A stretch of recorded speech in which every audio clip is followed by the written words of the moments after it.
Hay un pueblo en la Biblia al que Dios mismo dijo que odiaba. No que estaba enojado con ellos, no que estaba decepcionado, sino que los odiaba. Y ese pueblo tiene una historia tan oscura, tan llena de traición, de orgullo y de consecuencias devastadoras, que cuando termines de ver este video, nunca más vas a leer el Antiguo Testamento de la misma manera. Quédate hasta el final porque vamos a terminar con una oración poderosa que necesitas escuchar hoy. Hay nombres en la Biblia que pasamos por alto. Los leemos rápido, los ignoramos, pensamos que no tienen nada que ver con nuestra vida hoy. Edom es uno de esos nombres. Pero lo que voy a mostrarte hoy es que la historia de los edomitas no es solo historia antigua, es una advertencia, es una lección, y algunos estudiosos creen que tiene implicaciones que llegan hasta nuestros días. Vamos a hablar de quiénes fueron, de dónde vinieron, qué hicieron, por qué Dios los juzgó tan duramente y lo más intrigante de todo, ¿qué pasó con ellos? ¿Dónde están ahora? Cuando lees la Biblia y llegas a libros como Abdías, Malaquías o incluso Génesis, te topas con este pueblo llamado Edom o los edomitas. Y la mayoría de la gente simplemente pasa la página. Piensa, eso es del Antiguo Testamento, no me afecta. Pero hay algo profundamente perturbador en la historia de estos hombres y mujeres. Porque los edomitas no eran extraños para Israel, no eran enemigos lejanos que aparecieron de la nada. Eran familia, sangre de la misma sangre, y aún así se convirtieron en uno de los enemigos más constantes, más crueles y más odiados del pueblo de Dios. ¿Cómo pasa eso? ¿Cómo una familia se convierte en enemigos tan profundos? Y eso nos lleva a la pregunta que realmente importa. ¿Puede pasarnos eso a nosotros? ¿Podemos alejarnos tanto de Dios, volvernos tan orgullosos, tan fríos espiritualmente que acabemos siendo un ejemplo de advertencia para las generaciones que vienen? Eso es lo que vamos a explorar hoy, y te prometo que cuando llegues al final, esto va a tocar algo en tu corazón. Para entender a los edomitas tienes que ir al principio, y el principio está en una de las historias más famosas de toda la Biblia, la historia de Jacob y Esaú. En Génesis capítulo 25 leemos que Rebeca, la esposa de Isaac, estaba embarazada, pero no era un embarazo normal. Los bebés dentro de ella se estaban peleando, y Dios le dijo algo muy raro: 2 naciones hay en tu vientre. Eso es poderoso. Antes de nacer, antes de haber hecho nada, ya había una tensión entre estos 2 niños que iba a definir siglos de historia. Cuando nacieron, el primero salió rojizo, cubierto de vello. Lo llamaron Esaú. El segundo salió agarrando el talón del primero. Lo llamaron Jacob, que significa algo así como el que suplanta o el que agarra por el talón. 2 hermanos, 2 destinos completamente distintos. Esaú creció siendo un cazador, un hombre de campo, fuerte, impulsivo, viviendo para el momento. Jacob, en cambio, era más tranquilo, más calculador, prefería quedarse en casa. La Biblia dice que Isaac amaba a Esaú porque le gustaba comer de lo que él cazaba, y Rebeca amaba a Jacob. Ya desde el principio, esta familia estaba dividida. La venta de la primogenitura, la primera gran señal. Ahora bien, hay un momento clave que define a Esaú para siempre. Un día, Esaú llega del campo completamente exhausto, muerto de hambre. Jacob estaba cocinando un guiso de lentejas, y Esaú le dice: «Dame de ese guiso rojo que me muero de hambre». Y Jacob, con esa frialdad calculadora que lo caracterizaba, le responde: «Véndeme primero tu primogenitura». La primogenitura en esos tiempos no era poca cosa. Era el derecho del hijo mayor a recibir una doble porción de la herencia del padre. Era honor, autoridad, y en la familia de Isaac era algo incluso más sagrado. Era la línea de la promesa que Dios le había hecho a Abraham de que a través de su descendencia bendeciría al mundo entero. Y Esaú dijo: «¿De qué me sirve la primogenitura si me muero de hambre?». Y vendió su primogenitura por un plato de lentejas. Piénsalo, cambió su destino eterno por una comida. Cambió algo de valor infinito por algo que pasaría en minutos. Y la Biblia dice algo devastador en ese momento. Dice, así menospreció Esaú la primogenitura. No fue solo que tomó una mala decisión, fue que la menospreció. No le importó, no le dio valor. Esto es importante porque de aquí en adelante, Esaú representa algo específico en la narrativa bíblica, el hombre que vive para lo inmediato, que sacrifica lo eterno por lo temporal, que no tiene hambre espiritual, solo hambre física. Y eso, amigo mío, es exactamente lo que caracterizará a sus descendientes, los edomitas. Más adelante, cuando Isaac ya era viejo y casi ciego, llegó el momento de dar la bendición al hijo mayor. Era una bendición con peso sobrenatural. No eran solo palabras bonitas de un padre, era una declaración profética. Isaac llamó a Esaú y le pidió que fuera a cazar y le preparara un guiso, porque después lo bendecería. Pero Rebeca escuchó todo y maquinó un plan para que Jacob recibiera la bendición en lugar de Esaú. Le puso la ropa de Esaú, le cubrió las manos y el cuello de piel de cabra para que se sintiera velludo y lo mandó a donde su padre. Jacob mintió. Le dijo a su padre que era Esaú, e Isaac, engañado, le dio la bendición. Y cuando Esaú llegó y descubrió lo que había pasado, soltó un grito terrible. La Biblia describe ese momento de una manera que te rompe el corazón si te pones en su lugar. Esaú clamó con un grito muy grande y muy amargo. Le rogó a su padre que también lo bendijera, pero la bendición ya estaba dada. Isaac le dijo que Jacob lo había tomado todo. Y en ese momento, algo murió dentro de Esaú, y algo muy oscuro y muy peligroso nació. El texto dice que Esaú guardó rencor contra Jacob. Planeó matarlo. Dijo, llorarán los días de mi padre y entonces mataré a mi hermano Jacob. Y así la división se hizo total. Esaú se fue a vivir lejos. Se estableció en las montañas de Seir, en una región que se llamaría Edom, que en hebreo significa rojo, precisamente por ese guiso rojo del que Esaú comió el día que vendió su destino. Y de Esaú, o Edom, como también se le llama en la Biblia, nació la nación de los edomitas. Los edomitas se establecieron en una región al sur y sureste del Mar Muerto, en lo que hoy es principalmente el sur de Jordania y parte del Negev israelí. Es una tierra montañosa, árida, de rocas rojizas. De hecho, hay una ciudad famosa llamada Petra, esa ciudad rosada tallada en las rocas, que está en el antiguo territorio de Edom. Era una tierra estratégicamente importante porque estaba en la ruta del comercio entre Arabia y el Mediterráneo. Los edomitas controlaban esas rutas, lo que les daba poder económico y político. Su capital principal se llamaba Bosra, y también Sela, que probablemente es la misma que Petra. Y desde esas montañas rocosas, los edomitas desarrollaron un orgullo feroz. Se sentían invencibles. La Biblia lo menciona directamente. Se creían intocables porque vivían en las alturas. El profeta Obdías escribió algo que parece hablarles directamente. Pero hay algo que necesitas saber sobre los edomitas y su relación con Israel que la mayoría de la gente no conoce, y que va a cambiar completamente cómo ves ciertos pasajes de la Biblia. Sigue escuchando. Ahora bien, uno pensaría que siendo familia, siendo literalmente primos, los edomitas y los israelitas tendrían al menos una relación de respeto mutuo. Pero no fue así. La primera gran prueba llegó cuando Moisés estaba llevando al pueblo de Israel por el desierto después del éxodo de Egipto. Israel necesitaba pasar por el territorio de Edom para llegar a la tierra prometida. Era la ruta más directa, y Moisés envió mensajeros al rey de Edom con un mensaje muy respetuoso. El mensaje básicamente decía, hermano, somos familia, sabes todo lo que hemos pasado, solo necesitamos paso por tu tierra. Vamos a ir por el camino real, sin desviarnos, sin tomar agua de tus pozos. Y si tomamos algo, lo pagaremos. Era un pedido razonable, era un pedido respetuoso.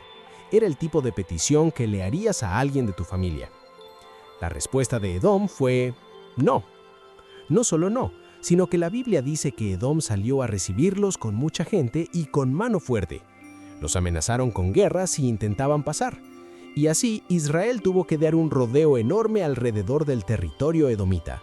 Eso fue solo el comienzo. A lo largo de la historia de Israel, los edomitas aparecen una y otra vez como adversarios. Durante el reinado de Saúl hubo guerras con ellos. David los sometió militarmente y puso guarniciones en su territorio. Pero en cuanto Israel se debilitaba, Edom aprovechaba la oportunidad.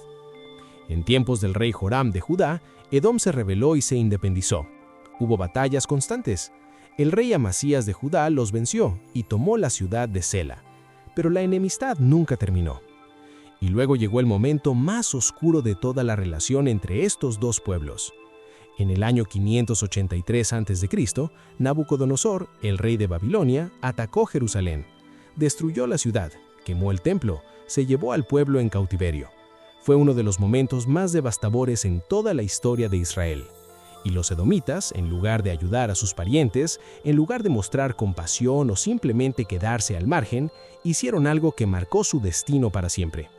Se alegraron. No solo se alegraron, participaron activamente.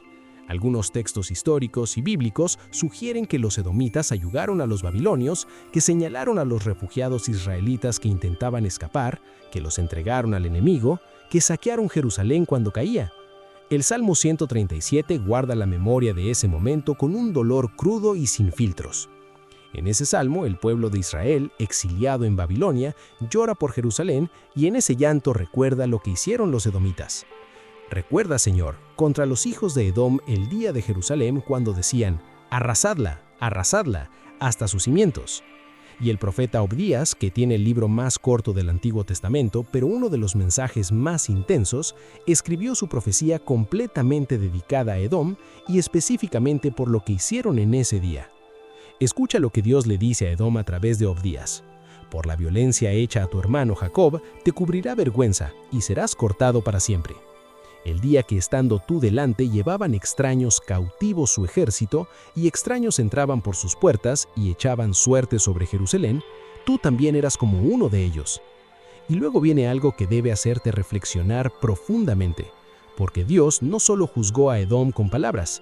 Lo que pasó con esta nación en los siglos siguientes es uno de los cumplimientos proféticos más precisos y más documentados de toda la Biblia, y tiene una conexión con el Nuevo Testamento que te va a sorprender completamente.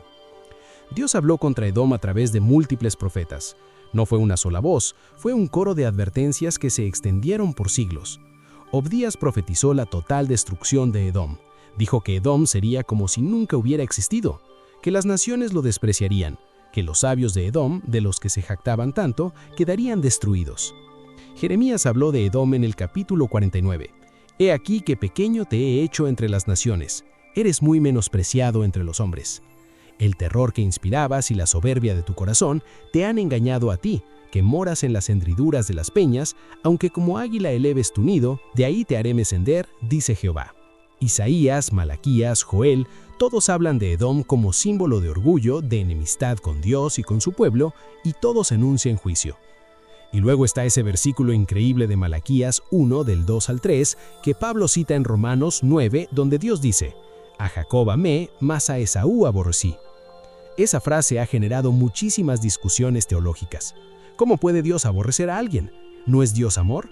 Lo que Dios está expresando aquí es principalmente un rechazo a la nación de Edom como representación de orgullo, de rechazo a sus propósitos, de traición al hermano. Es un lenguaje de contraste propio de la cultura hebrea que enfatiza preferencia y elección, no necesariamente odio emocional en el sentido que nosotros le damos.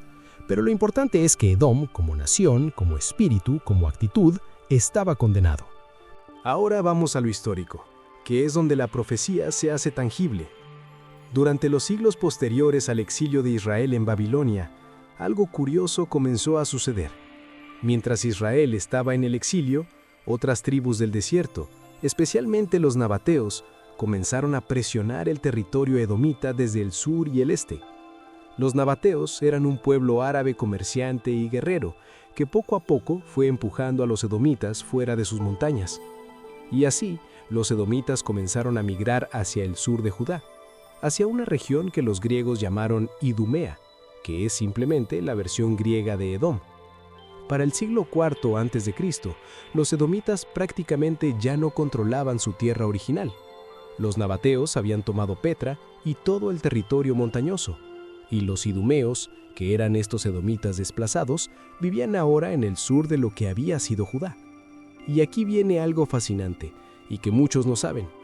Cuando los macabeos, esa familia judía valiente que aparece en los libros de los macabeos entre los testamentos, reconquistaron y expandieron el territorio judío alrededor del año 125 a.C., el líder judío, Juan Hircano I, hizo algo sin precedentes. Obligó a los idumeos a convertirse al judaísmo. Fue una conversión forzada. Los idumeos, descendientes de Esaú, fueron forzados a circuncidarse y a seguir la ley judía, y así quedaron incorporados al pueblo de Dios. ¿Ves hacia dónde voy con esto? Porque de esa conversión forzada, de esa mezcla de edomitas con el pueblo de Dios, salió una familia que cambiaría la historia del mundo. Una familia cuyos miembros aparecen en el Nuevo Testamento de manera muy prominente. Y cuando lo descubras, todo va a encajar de una manera que te va a dejar sin palabras. Sí, la familia Herodes era idumea, era de descendencia edomita. Antípater, el idumeo, fue el padre de lo que sería la dinastía herodiana. Fue un político hábil que se ganó la confianza de Roma y se convirtió en el poder detrás del trono en Judea. Su hijo, Herodes el Grande, fue nombrado rey de los judíos por el Senado romano alrededor del año 37 a.C. Y Herodes el Grande es el mismo Herodes que aparece en el Evangelio de Mateo cuando los magos del Oriente llegan buscando al rey que había nacido. El mismo que al enterarse de que había nacido un rey en Belén, ordenó matar a todos los niños menores de 2 años en esa región. La masacre de los inocentes, ordenada por un hombre de sangre edomita. Y la ironía es casi demasiado poderosa para ignorarla. El Mesías, el descendiente prometido de Abraham, de Isaac, de Jacob, nació en el territorio gobernado por un descendiente de Esaú. El hijo que heredó la promesa llegó al mundo bajo el gobierno del hijo de la línea que vendió su derecho a esa promesa. Pero la historia de los Herodes no termina ahí. Herodes Antipas, uno de los hijos de Herodes el Grande, fue el que mandó a decapitar a Juan el Bautista, el mismo ante quien Jesús compareció durante su juicio, cuando Pilato lo envió a él porque Jesús era Galileo, y Herodes tenía jurisdicción sobre Galilea. La Biblia dice que Herodes se alegró cuando vio a Jesús, porque esperaba verle hacer algún milagro, pero Jesús no le dijo ni una sola palabra. El silencio de Jesús ante Herodes es uno de los momentos más poderosos y más cargados de significado en toda la narrativa de la pasión. Y así, los descendientes de Esaú, los edomitas, estuvieron presentes en los momentos más cruciales de la historia de la salvación, siempre en oposición, siempre en el lado equivocado. Después del tiempo de los Herodes, la nación edomita como tal, o idumea, como se le llamaba entonces, prácticamente desapareció. Cuando los romanos destruyeron Jerusalén en el año 70 después de Cristo, los idumeos estaban dentro de la ciudad. El historiador judío Josefo describe que durante el terrible asedio, un grupo de idumeos fue llamado por los celotas para entrar a Jerusalén, y una vez dentro, llevaron a cabo una masacre brutal contra sacerdotes y ciudadanos judíos. Y luego, en el caos de la destrucción de Jerusalén y la dispersión del pueblo judío, los idumeos también desaparecieron como nación identificable. Simplemente se disolvieron, se mezclaron con otras poblaciones, dejaron de existir como pueblo. Las profecías se cumplieron. Edom fue destruida. Obadías dijo que sería como si nunca hubiera existido. Y en efecto, hoy no hay ninguna nación, ninguna tribu, ningún pueblo que se identifique como edomita. El territorio que una vez controlaron, ahora lo ocupa principalmente Jordania, con algunas partes en el sur de Israel. Y las famosas rocas rojas de Petra, esa ciudad maravillosa, son hoy un sitio turístico de la UNESCO, sin habitantes permanentes, sin descendencia edomita que pueda reclamarla. Las montañas que una vez pensaron que las hacían invencibles, son ahora ruinas y atracciones para turistas. Pero hay una pregunta que queda flotando en el aire. Una pregunta que muchos estudiosos, teólogos e incluso personas curiosas se han hecho por siglos. ¿Es posible que los edomitas no hayan desaparecido completamente? ¿Es posible que su legado, su espíritu, su influencia continúe de alguna manera hasta hoy? Y la respuesta a eso es más compleja e interesante de lo que imaginas. ¿Dónde están los edomitas hoy? Las diferentes teorías. Esta es la pregunta que más gente hace cuando estudia a los edomitas, y hay varias respuestas posibles dependiendo desde dónde la abordes. Históricamente hablando, los edomitas como pueblo identificable dejaron de existir en algún punto entre el siglo I y II después de Cristo. Su absorción forzada al judaísmo bajo Juan Hircano I, seguida de la destrucción de Jerusalén y la dispersión romana, hizo que se mezclaran irreversiblemente con otras poblaciones. Los nabateos, que tomaron su tierra original, también desaparecieron eventualmente como pueblo identificable y se arabizaron, convirtiéndose en parte de lo que hoy es la población árabe de Jordania. Así que, si buscas descendientes biológicos directos de los antiguos edomitas, la respuesta honesta es que es prácticamente imposible rastrearlos con certeza. Pero hay otra manera de responder esta pregunta, una manera que se enfoca no en la biología, sino en el significado. En la tradición judía rabínica, Edom se convirtió en un símbolo, un código, especialmente en los siglos después de la destrucción del templo. Cuando los rabinos no podían hablar abiertamente de Roma por razones políticas, comenzaron a usar el nombre Edom como código para referirse al Imperio Romano. ¿Por qué Roma? Porque Roma era el poder que había destruido el templo, porque Roma era el opresor, porque Roma, como Edom, representaba el orgullo, la violencia, el dominio por la fuerza. Y más tarde, en la Edad Media, algunos escritores judíos comenzaron a usar Edom como símbolo de la cristiandad europea, no del cristianismo en sí, sino de los imperios y poderes que perseguían a los judíos bajo estandartes cristianos. Esto es importante entenderlo con madurez y claridad. No están diciendo que los cristianos son edomitas, están usando el nombre como símbolo de poder político y religioso opresor, de la misma manera que el libro de Apocalipsis usa a Babilonia para referirse a Roma. Hay una tercera manera de responder esta pregunta, y es la que creo que más nos toca a nosotros hoy. Edom no tiene que ser una nación para seguir existiendo. Edom puede ser un espíritu, una actitud, una manera de relacionarse con Dios y con la vida. El espíritu de Edom es el espíritu de quien tiene acceso a las cosas de Dios, pero no las valora. Es el espíritu de quien nació en una familia de fe, pero vende su herencia espiritual por comodidad, por placer inmediato, por no querer pagar el precio. Es el espíritu de quien se alegra cuando al hermano le va mal, de quien en lugar de ayudar señala, de quien en lugar de construir destruye.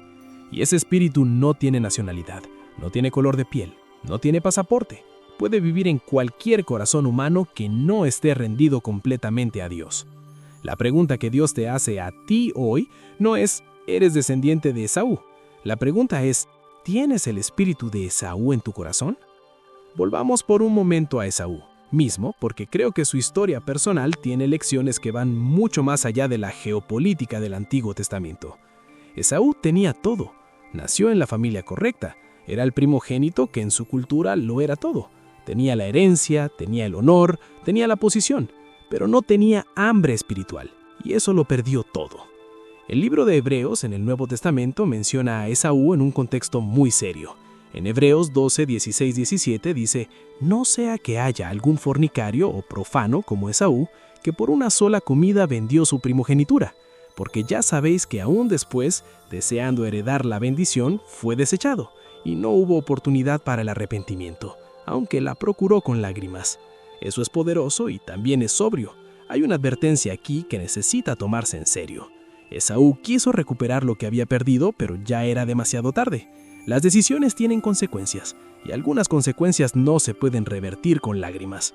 Ahora, eso no significa que Dios no perdona. El perdón de Dios es real, es poderoso, y es para cualquiera que se acerque a Él con un corazón sincero. Pero también es verdad que hay momentos de gracia que si se desperdician, no regresan. Hay puertas que si se cierran, no se abren de nuevo.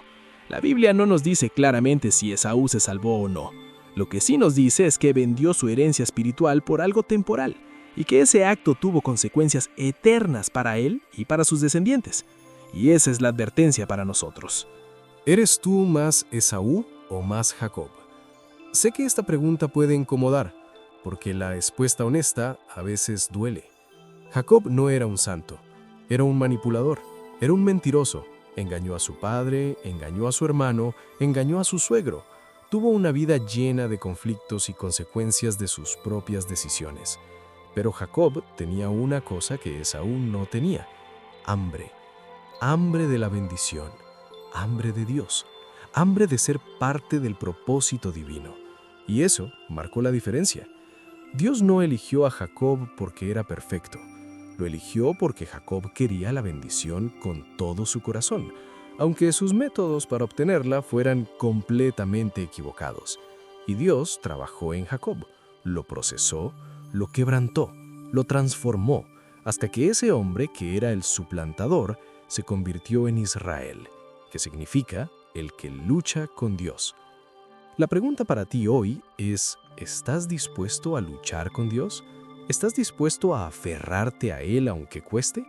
¿O estás dispuesto a soltar tu herencia espiritual cada vez que algo inmediato y temporal se pone frente a ti? Porque vivimos en una cultura que glorifica a Esaú, que dice: vive el momento, disfruta ahora, no sacrifiques el placer de hoy por algo que no puedes ver. Y esa mentalidad está destruyendo generaciones enteras que nacieron en familias de fe, pero que están vendiendo su herencia espiritual una decisión a la vez. Y hay algo más que necesito mostrarte antes de llegar al final. Algo que tiene que ver con reconciliación, con el final de la historia de Jacob y Esaú, que la mayoría no recuerda o no conoce, y que cambia completamente el mensaje que llevamos hoy. Después de años de separación, Jacob tuvo que regresar a su tierra, y en el camino supo que Esaú venía a su encuentro con 400 hombres.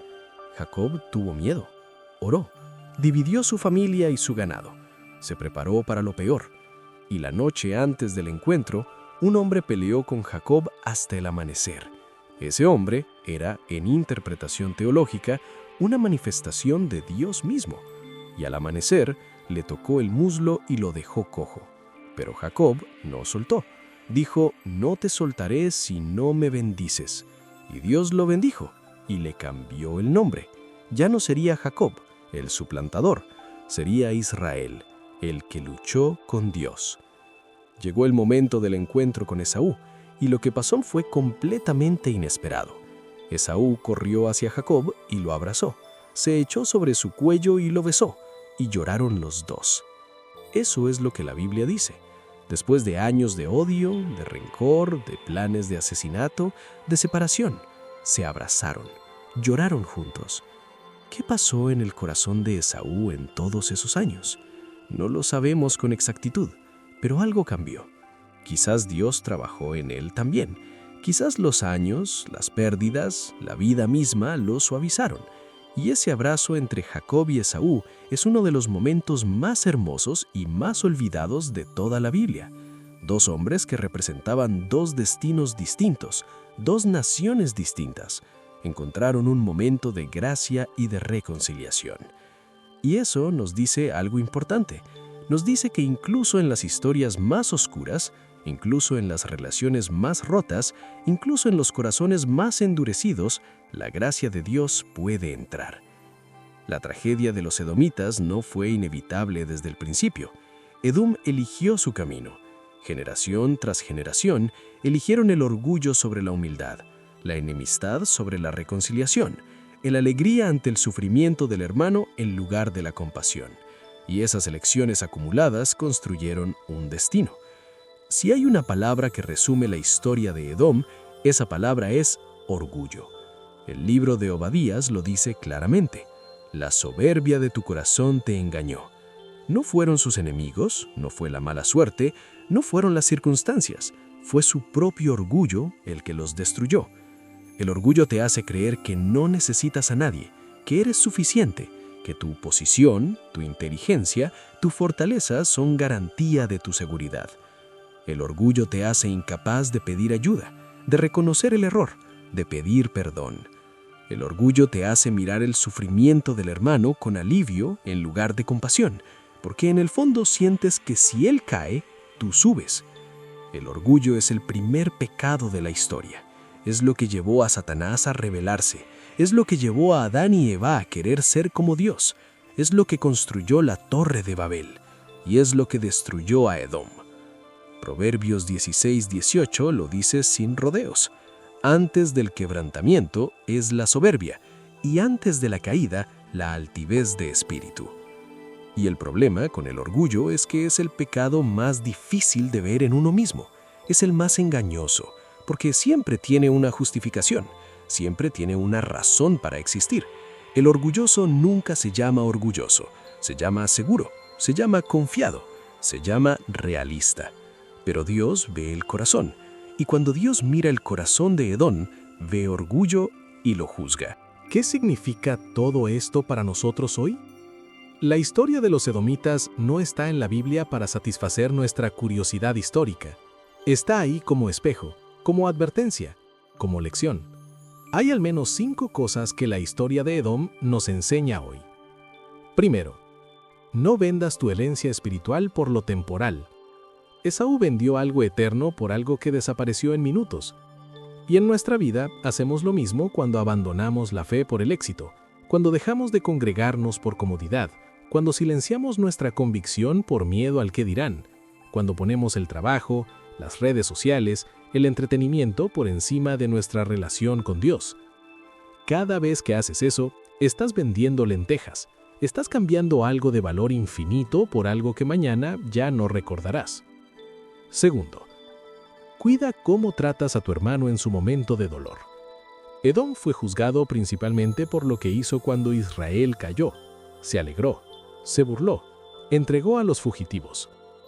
Dios toma muy en serio cómo tratas a los tuyos en su momento más vulnerable. Cuando alguien a tu alrededor está cayendo, cuando alguien que conoces está pasando por la peor crisis de su vida, tu actitud en ese momento revela quién eres realmente.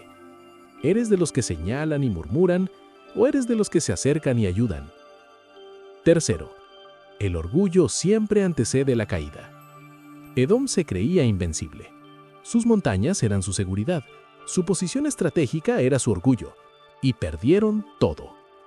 En nuestra vida, cada vez que empezamos a pensar que no nos necesitan, que somos suficientes, que no nos puede pasar lo que les pasa a otros, estamos construyendo el mismo tipo de orgullo que construyó Edom.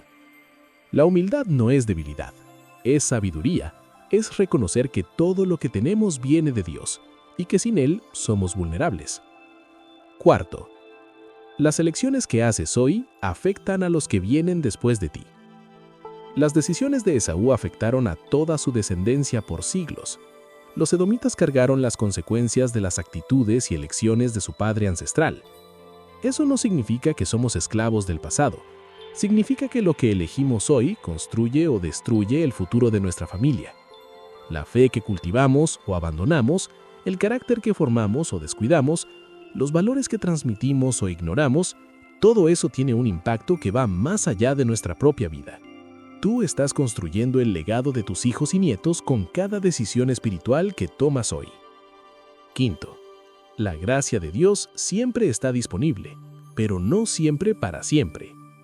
La historia de Esaú en Hebreos nos recuerda que hay momentos de gracia, hay ventanas de oportunidad, y cuando se cierran, el arrepentimiento no recupera lo perdido. No esperes hasta mañana para acercarte a Dios. No esperes hasta que la vida te lleve al fondo. No vendas otro día de tu herencia espiritual por lo que sea que te esté distrayendo ahora mismo. Hemos recorrido mucho terreno hoy, desde el vientre de Rebeca, donde 2 naciones luchaban antes de nacer, hasta las ruinas rosadas de Petra, desde el guiso de lentejas que cambió el destino de una nación, hasta los palacios de Herodes, donde el Mesías fue juzgado. Los edomitas fueron un pueblo real, con una historia real, con elecciones reales y consecuencias reales. Nacieron de Esaú, vivieron en las montañas de Seir, controlaron rutas comerciales, fueron absorbidos por los judíos, produjeron a los Herodes y eventualmente desaparecieron como pueblo identificable, exactamente como Dios lo había profetizado siglos antes. Pero su historia permanece. Permanece como espejo, permanece como advertencia. Porque el espíritu de Edom no murió con la nación de Edom. Puede vivir en cualquier corazón que elija el orgullo sobre la humildad, lo temporal sobre lo eterno, la indiferencia sobre el amor. Y la pregunta que Dios te hace hoy es simple. ¿En qué espíritu estás viviendo? ¿Estás viviendo como Esaú tomándolo inmediato sin pensar en las consecuencias, sin valorar tu herencia espiritual, sin hambre de Dios? ¿O estás dispuesto a ser como Jacob en ese río de Jaboc, agarrado a Dios, aunque cueste, aunque duela, aunque te deje cojo para el resto de la vida, pero diciéndole, no te suelto si no me bendices? Esa es la decisión más importante que puedes tomar. No solo hoy, cada día. Y ahora, como lo prometí desde el principio, vamos a orar juntos. Si estás solo en este momento, si estás en tu cuarto, en tu carro, en el trabajo con audífonos, donde sea que estés, te invito a que cierres los ojos por un momento. Y si puedes, pon una mano sobre tu pecho, sobre tu corazón. Padre Celestial, gracias por este tiempo. Gracias porque tu palabra no es solo historia antigua, sino vida, es instrucción, es espejo para nuestras almas. Señor, hoy hemos visto la historia de Esaú y de los edomitas. Y al ver esa historia, muchos de nosotros hemos visto reflejos de nosotros mismos. Momentos en que hemos vendido algo tuyo por algo insignificante. Momentos en que el orgullo nos ha hecho creer que no te necesitamos, que somos suficientes solos. Momentos en que nos hemos alegrado del dolor ajeno en lugar de llorar con los que lloran. Señor, te pedimos perdón. Perdón genuino, no solo de labios, sino del corazón más profundo. Perdón por cada vez que hemos tratado tu herencia como algo sin valor, por cada vez que hemos dormido en lugar de orar, por cada vez que hemos elegido la comodidad sobre la consagración, por cada vez que hemos silenciado tu voz dentro de nosotros porque lo que querías pedirnos nos costaba demasiado. Señor, no queremos tener el espíritu de Edom. No queremos ser de los que menosprecian tu presencia, tu llamado, tu gracia. Queremos ser como Jacob en ese momento de lucha, aferrados a ti, diciéndote, no te suelto, no me importa si esto me cuesta todo, no me importa si salgo de aquí con una cojera. Bendíceme, Señor, cámbiame, transfórmame. Hay personas en este momento escuchando esta oración que están en un punto de quiebre, que sienten que sus montañas, sus seguridades, sus fortalezas se están derrumbando, que sienten que lo que construyeron con tanto esfuerzo está siendo sacudido. Y para ellas, para ellos, Señor, oramos hoy con todo el corazón, que en medio de ese derrumbe encuentren no terror, sino oportunidad. La oportunidad de soltar el orgullo, la oportunidad de caer en tus brazos, la oportunidad de descubrir que cuando todo lo demás falla, tú sigues siendo Dios. Señor, bendice las familias que hoy están rotas, las que tienen hermanos que no se hablan, que guardan rencor desde hace años, que construyeron muros de amargura tan altos que ya no recuerdan por qué empezó el conflicto. Que el espíritu de reconciliación, ese mismo que movió el corazón de Esaú a correr a abrazar a Jacob después de tantos años, mueva los corazones hoy. Señor, hay personas que hoy se reconocen en Esaú, que saben que han menospreciado cosas santas, que han vendido su tiempo de oración, su compromiso con tu casa, su relación contigo, por cosas que saben que no valen lo que les costaron. Para esas personas, Señor, hay una palabra hoy. No es demasiado tarde mientras hay vida. Las profecías contra Edom se cumplieron sobre una nación que persistió en su orgullo por generaciones. Pero tú eres un Dios que perdona, que restaura, que hace nuevas todas las cosas. Si hoy alguien quiere volver a ti, si hoy alguien quiere recuperar su hambre espiritual, si hoy alguien quiere soltar el rencor, el orgullo, la indiferencia, la tibieza, que lo diga con su corazón ahora mismo. Que diga, Señor, vuelvo a ti, no en mis fuerzas, sino en las tuyas. Tú prometiste en tu palabra que si nos acercamos a ti, tú te acercarás a nosotros. Tú prometiste que no desecharás a quien a ti viene. Tú prometiste que el que tiene sed puede venir, y que darás agua de vida gratuitamente. Padre, que cada persona que escuchó este mensaje hoy salga diferente de cómo llegó. Que algo se haya movido en su interior, que una semilla haya sido plantada que dé fruto para la vida eterna. Guarda sus vidas, protege sus familias, dales sabiduría para valorar lo que tú valoras, para no vender lo eterno por lo temporal, para no sacrificar lo sagrado en el altar de lo urgente. Y cuando llegue el final de sus días, que puedan pararse delante de ti no con vergüenza, sino con gozo, diciendo, viví aferrado a ti, no te solté y me bendeciste. En el nombre poderoso de Jesucristo, el descendiente prometido de Abraham, el que venció a todo enemigo, el que destruyó toda obra de oscuridad, el que reconcilió a la humanidad con el Padre. Amén. Hemos visto cómo el orgullo y la venganza marcaron para siempre el destino de Esaú y sus descendientes, los edomitas. Pero así como existe una historia de desprecio y división, también existe una historia de redención y propósito en medio del dolor más profundo. Y hablando de eso, quiero invitarte a ver el video que complementa perfectamente este mensaje. Se titula De mujer despreciada a matriarca de Israel, la historia de Lea. Porque si hoy te has sentido rechazado, si has vivido en la sombra de alguien que siempre recibe la preferencia, si has conocido lo que es amar sin ser amado de vuelta, necesitas escuchar la historia de Lea. En ese video exploramos verso por verso de Génesis, desde la noche de bodas en que Jacob descubrió que se había casado con la mujer equivocada, hasta el momento en que Lea, en medio de su dolor, dejó de buscar el amor de un hombre para alabar a Dios. Así como Edom nos enseña sobre las consecuencias del orgullo, Lea nos enseña que Dios ve al menospreciado. No te pierdas esa historia. Te dejo el video aquí en pantalla y en la descripción para que sigamos profundizando juntos en estas historias que transforman vidas.